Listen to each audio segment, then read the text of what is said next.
Guys, if you have ever been in trouble solving the MCQ problems that are based on the topic gravitation, then this video is just for you. Because in this video, I'm going to explain the 30 MCQs, not just the MCQs, 30 important MCQs based on the gravitation. And I'm also going to put up the link of this PDF file in the description box and you can download it anytime. Okay. Hey viewers, this is Devinder Kaur and welcome to my YouTube channel, The Enlightened Room. So in this video, we're going to talk about these 30 MCQs. So let's get started with our first MCQ. In the first MCQ, we have weight of any object on moon is dash of its weight on earth. Well, to solve the MCQs, of course, you need to read the chapter complete.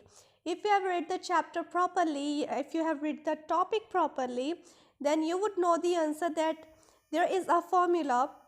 We have derived a formula that weight of any object on moon is 1/6 of its weight on the earth. So the correct answer is you do not need to click on or check on the other options. You just need to click on the right option, and the right option is option B, 1/6. Now let's move on to the second problem. In the second problem, they have two objects. Alright, we have two objects of different masses. One is mass m1 and one is mass m2, and the mass m2 is greater than mass m1. Okay, mass m2 is greater than mass m1, and these two masses are falling freely near the surface of moon. So what would they have?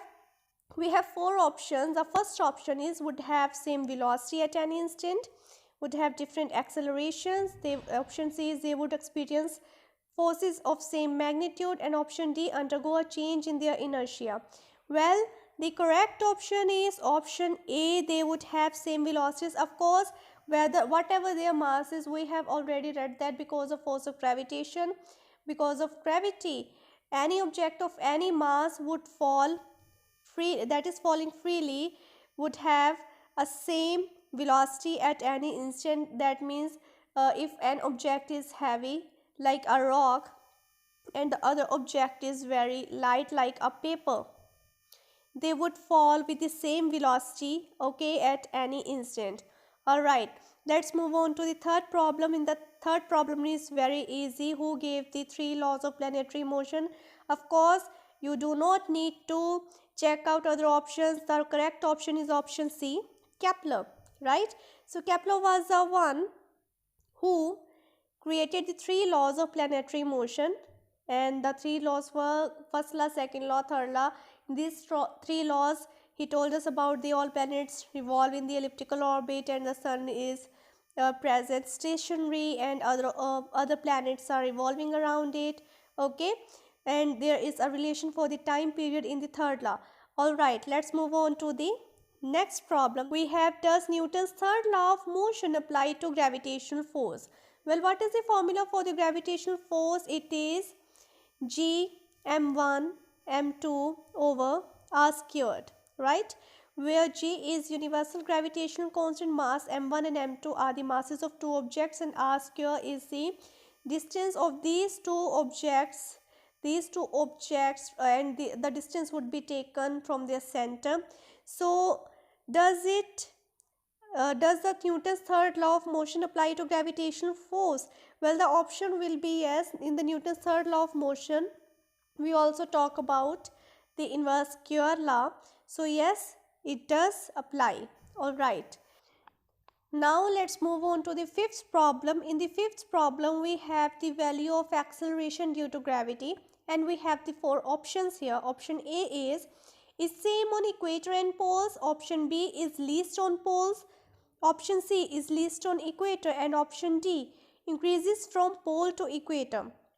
Well, if you have remembered that our earth is not a perfect sphere, it is a kind of elliptical like this. So we have poles here, north pole, south pole, and we have the equator here, right? And this is the center of earth. We have the equator here. So as you can see, it is kind of bulged out at equator.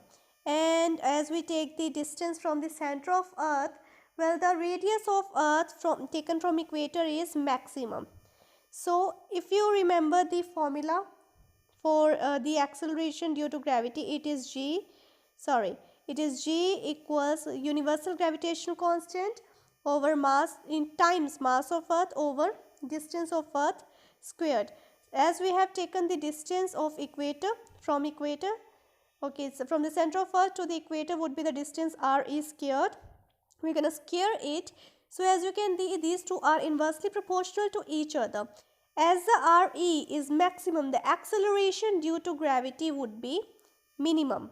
Okay, so we can say the correct option is it is least on equator. Alright, now let's move on to the sixth problem. The sixth problem is the gravitational force between two objects is F. We have a gravitational force between two objects, and that is F. If masses of both objects are halved without changing distance between them, like it is 1 over 2 m1 and 1 over 2 m2, okay, so then the gravitational force would become, well, if you have seen the problem video or based on the universal gravitational constant or the gravitational force, then you would know the answer, because when the masses are halved without changing the distance, the gravitational force reduced to 1 by 4. That means the correct answer is F by 4. Well, I had told you in the previous video, okay, I will put the link of this video too, okay. The gravitational force would be reduced to 1 by 4 when the masses are reduced to half. So let's move on to the seventh problem. The seventh problem is when a planet revolves around the sun, okay, we have a planet that is revolving around the sun. It requires some centripetal force. Yes, of course, centripetal force, that is a circular force. It applies on the circular motion, okay, and which is provided by the gravitational pull of sun, of course, on the planet. On what factors does this force depend? Okay, so we have the options here: mass of sun, mass of planet. Option C is distance between the centers of sun and planet, and the option D is all of these. Well, of course, the mass of sun is a major factor. If the sun was not that much big, then the sun would not be able to handle all those heavy planets. Alright, so the mass of earth also applies, mass of the planet also applies here, okay. So the distance between the centers of the sun and planet also apply here. Well, some planets are too close to the sun, some planets are too far away from the sun, but still the distance matters. We can say the option is all of these. Okay, now let's move on to the eighth problem. The eighth problem is a boy is whirling a stone. Okay, a boy is whirling a stone tied with a string in a horizontal circular path. Okay, I cannot draw the boy here, sorry about that. When the string breaks the stone, there are four options. Will move to continue in the circular path. Do you think it would happen? No, it would not happen. Will move along a straight line towards the center of the circular path. Well, this is not applicable. You can apply it practically. You can try it at home. Well, this would definitely not happen. Option C is will move along a straight line tangential to the circular path. A straight line tangential to the circular path like this. Okay, we can think about it. Well, I have tried this and this had happened to me. And the option D is will move along a straight line perpendicular to the circular path like this. No, I don't think this would happen. No. So option D is also not correct. So the correct option is option C. Alright. The ninth problem is SI unit of weight. What is the SI unit of weight? Is it meter? No, it is not meter, not the kilometer. Of course, it is for the length. The correct option is Newton. N stands for Newton and T is for Tesla. Okay. Alright, let's move on to the 10th problem. In the 10th problem, we have the relation of gravitational force, that is Gmm over d square. D is distance here. You can also write the r. Okay, the quantity G, that means the universal gravitational constant. We have the options. Depends on the value of G at the place of observation. No, not at all. is used only when the earth is one of the two masses? No, that is not correct. Third option is greatest at the surface of earth. This one is also not correct. And is option D is universal of nature. Yes, it is a universal constant of nature. G is universal gravitational constant. As I had told you, it is a constant value which is 6.67 into 10 to the power negative 11 Newton meter square over kilogram squared. Sorry, kilogram squared, right? So the correct option is option D. Now let's move on to the 11th problem. In the 11th problem, we have suppose the gravity of earth suddenly becomes zero. Oh, if the gravity of earth suddenly becomes zero, then we would not be able to move around, right? So then in which direction will the moon begin to move if no other celestial body affects it? Well, we have to think about this problem. Moon will move along the tangent to the circular orbit at any instant. So we have our planet Earth here and we have the moon. Okay, that means they are saying the moon will move along the tangent to the circular orbit.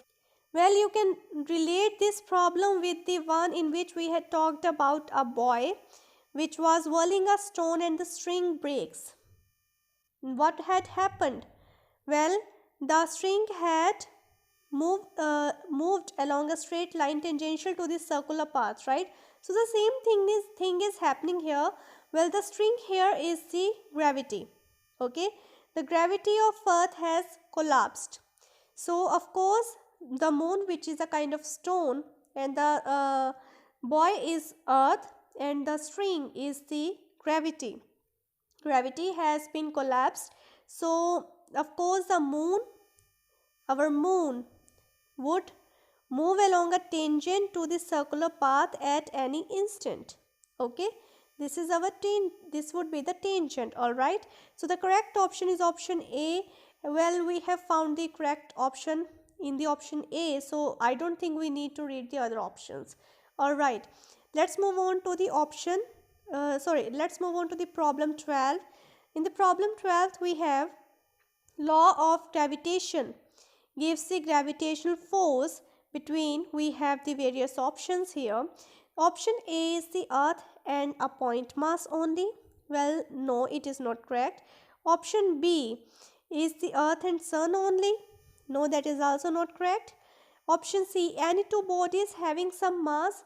Any two bodies, whether it is a ball and feather, whether it is apple and earth, whether it is sun and earth, and sun and moon and earth, whatever the body is, but that body should have some mass. Correct?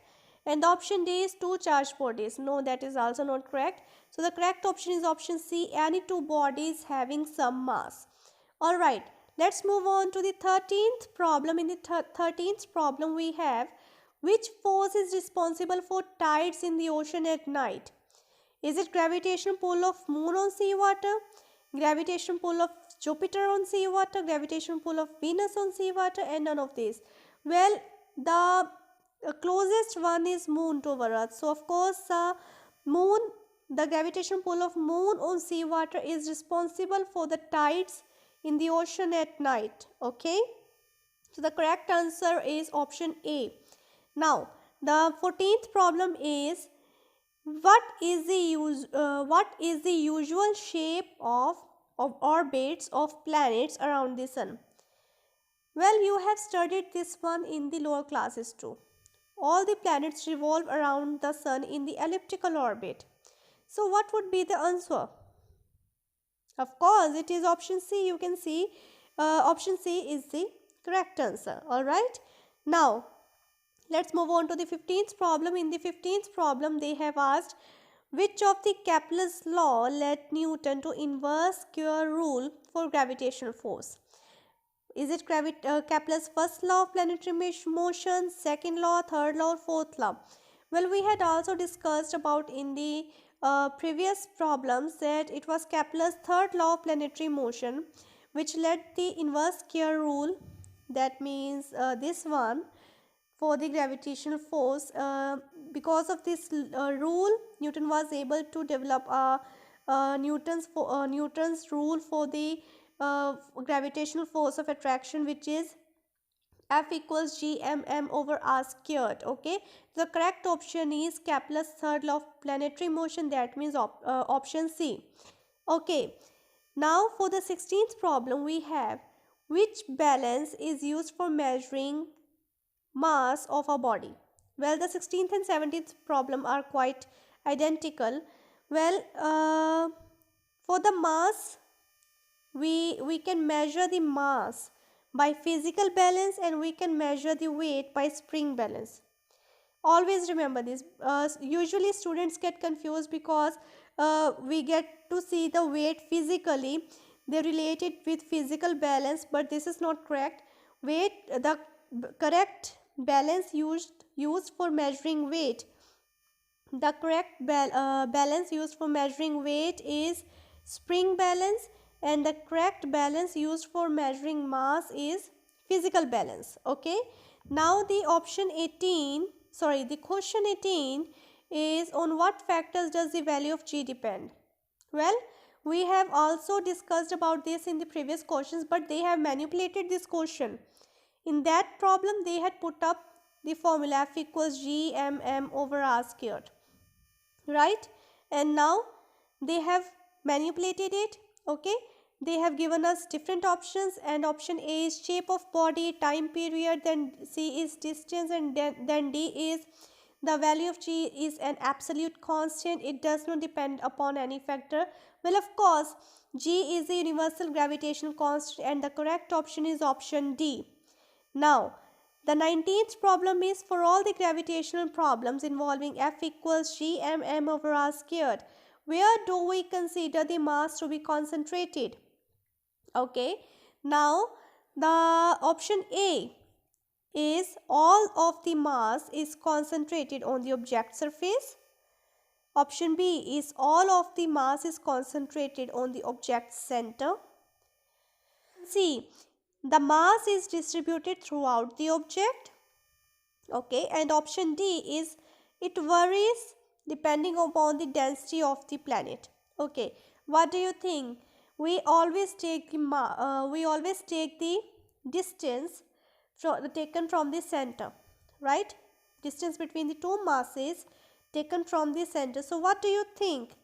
What would be the correct answer? All of the mass that is concentrated at the object's center, right? So option B is the correct answer. Now I keep on repeating the option, I don't know why. Question number 20 is, a person is weighing 800 newtons on earth, travels to another planet with twice the mass and twice the radius. It has twice the mass and twice the radius. Okay, the person's weight on this planet. Well, what will you do? You would put up the values, would put up twice the mass, twice the distance, or you can say twice the radius of earth. So what would you get? Well, the correct option would be option A. The person's weight would be reduced to half.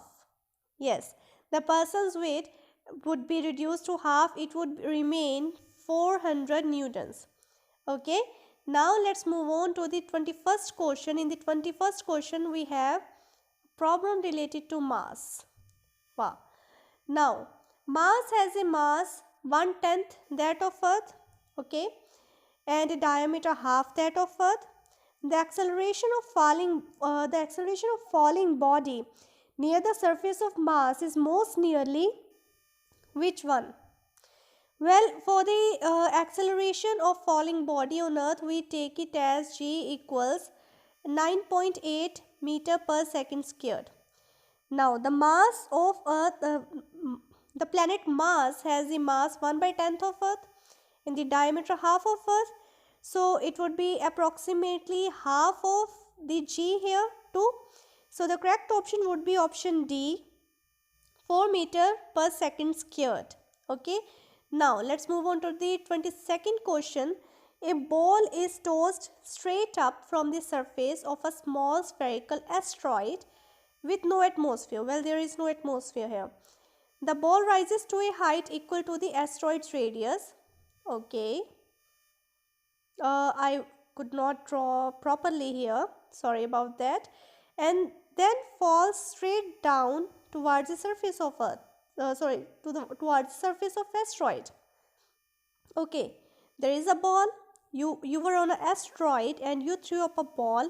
It went to a height which was equal to the radius of the asteroid taken from the center, and then it falls straight down forward towards the surface of the asteroid. You have understood the problem, okay? I mean, you have understood the situation. Now what they want to ask, what forces, if any, act on the ball while it is on the way up? Like this, when it was going upward. Well, option A is only a decreasing gravitational force that acts downward. Option B, only a constant gravitational force that acts downward. Option C, both a constant gravitational force that acts downward and a decreasing force that acts upward. And option D, no force acts on the ball. Well, there is a force that is acting on the ball, that is why it came down, right? It came down straight forward. Option C is there is a constant gravitational force that acts downward and a decreasing force. Okay, well, that is a decreasing force that is acting upward. Well, that is not a correct answer, because while going up, of course, the gravitational force would be decreasing, and that decreasing gravitational force would be acting downward. So the constant gravitational force is not the correct option. Of course, then B is also not the correct option. Only the correct option is option A, because the asteroid, as you have read the problem properly, the asteroid has no atmosphere.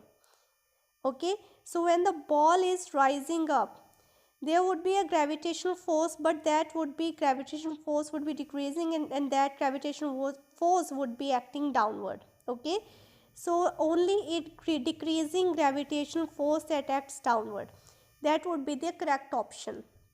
Okay, now let's move on to the 23rd problem. In the 23rd problem, they have asked the value of quantity G in the law of gravitation. Now this one they have again manipulated. G, they have talked about G again, and it depends upon the mass of Earth, radius of Earth. Both masses and radius of Earth is independent of mass and radius of Earth. You can blindly click on the D option, right? You can blindly click on the D option. Why? Well, it is, of course, it is very sure. G is the universal gravitational constant. It does not depend upon anything. It does not depend upon the mass of any object, upon the radius or distance of any object. Okay, this is the third time this problem has came up, and this problem comes up every time in the exam. All right, let's move on to the 24th problem. In the 24th problem, it is a kind of numerical problem. What will be the force of gravitation between the Earth and the Sun? Between the Earth and the Sun, given that the mass of Earth here is 6.24 kilograms, okay, and the mass of Sun here is 2 into 10 to the power 30 kilograms. So the average distance between the two is also 1.5 times 10 to the power 11 meter. So you're going to put up the values into F equals G m over r squared. Well, big M is for Sun and small m is for Earth. Of course, Earth is a much smaller body as compared to Sun. So when you put up these values, you would get the value approximately equal to 3.57 into 10 to the power 22 newtons. So the correct option is option A. Okay, so let's move on to the 25th problem. In the 25th problem, they have asked two particles are placed at some distance. We have two particles here. They have been placed at some distance. If the mass of each of the two particles is doubled, this one is doubled, this one is doubled, okay, keeping the distance between them unchanged. If you remember, in the previous problem, they have asked about the mass of the object has been doubled, right? Now they have taken the particle, so you can tell the gravitational force between them will be 4 times, right? The gravitational force between them would be 4 times. All right. Let's move on to the 26th problem. In the 26th problem, they have asked the atmosphere is held to the earth by gravity, wind, clouds, or earth's magnetic field. Well, anything around earth is present on earth because of gravity. Whether they are humans, whether they are plants, whether they are animals, whether they are gases, whether they are molecules, whether they are atoms. So, in the atmosphere, what we have? A blanket of gases. Atmosphere is a blanket of air, blanket of gases, right? There are so much gases, we cannot count them, right? So many gases are there. So they all are held here because our earth is attracting it towards it. They are not falling on earth, they are at their place because earth is applying a limited gravitational pull on earth. Okay, that's why they are up there, and they have made a blanket around the earth. And there is also an ozone layer which protects us from the ultraviolet radiations from the sun. Okay, so the correct option is option A, gravity. Alright, we have reached the 27th problem now. A sheet of paper will fall slower than on that is crumbled into a ball. Okay. A sheet of paper will fall slower than on that is crumbled into a ball. We have a plain sheet of paper, and then we have another sheet of paper which we had crumbled into a ball. Okay, this one will fall slow. Okay, this one will fall fast. Now why so? Is that crumbled ball heavy? No, they have the same mass. We have taken the same sheet of the same mass. Okay, crumbled ball is not heavy because of the air resistance is more on the sheet of paper. We will think about it. Because the air resistance is less on sheet of paper, air resistance is more on crumbled ball. Okay, we have these three options which may confuse you. Okay, the sheet of paper, we have this sheet of paper. Okay, it is falling, then it would like float. When the air would come, it would float in the air like this. It may get doubled up like this. Okay, it may move, it may actually float in the air. It would yes move, but it would much more float in the air. So this thing is called resistance. That means the air is resisting the sheet of paper, whereas a crumbled ball is quite difficult to resist by the air. So the air resistance is more on the sheet of paper as compared to the crumpled ball. So the correct option is option B, air resistance. It would be more on sheet of paper. Okay, now problem 28 is the force of gravitation between two unit point masses separated by a unit distance is called what? Two unit point masses. We have F equals G1. We have two unit point masses, and then we have a unit distance. Okay, so what would happen? The force of gravitation between them would be just equal to the universal gravitational constant. F equals G, because all these values are 1. Okay, these all would give up one value, and it would be F equals G. So the correct option is option D, universal gravitational constant. Now the last second problem is 29th problem, and that is the weight of an object at the center of the earth of radius r. Okay, we have talked about this in the previous problems too. Weight of any object at the center of earth would always be 0 because G would be 0 there. What is the relation between G and weight? Well, yes, it is. Weight is a kind of force which acts because of the gravitational pull of the planet. Okay, and at the center of earth, our acceleration due to gravity, that means the gravitational pull is 0. So what would happen if G is 0? You know the formula, right? If G is 0, then this whole thing is also 0. That means weight of the object would also become 0. So the correct option is option A, 0. Now The problem 30 is an apple falls from a tree because of the gravitational force between the earth and apple. Okay, if F1 is the magnitude of force exerted by earth on the apple, okay, by earth on the apple, and F2 is the magnitude of force exerted by apple on earth, okay, then F1 is much greater than F2. Do you think that F1 is much greater than F2? No. If this would happen, there would be a tragedy, a great tragedy, right? B is F2 is very much greater than F1. Well, this one would also be a tragedy, okay? Talk about these two options. Well, according to these two options, there would be a great tragedy because one of them would go towards the other object with such a great velocity that there would be a collision, right? But this didn't happen, right? An apple falls every day from the tree and it falls down because of the gravitational pull of us. So neither of these two options is correct. Option C is F1 is only a little greater than F2.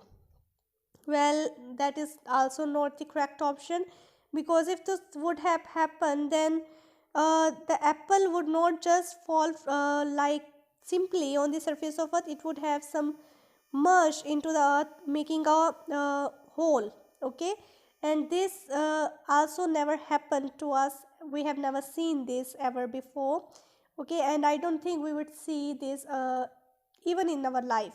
So the correct option is option D. F1 and F2 are equal. Yes, both the forces exerted by earth on apple and by apple on earth are equal. That's why it simply falls on the surface of earth, and sometimes it jumps around one or two times, and then it just comes to rest, okay, because both the forces exerted by apple on earth and by earth on apple are equal. So the correct option is option D. So we have discussed about the various 30 problems in which we had talked about various situations, and some problems were quite complicated and some were easy. I hope you understood all of them. If you have found my video useful, then please click on the subscribe button and hit the bell icon. Thank you so much.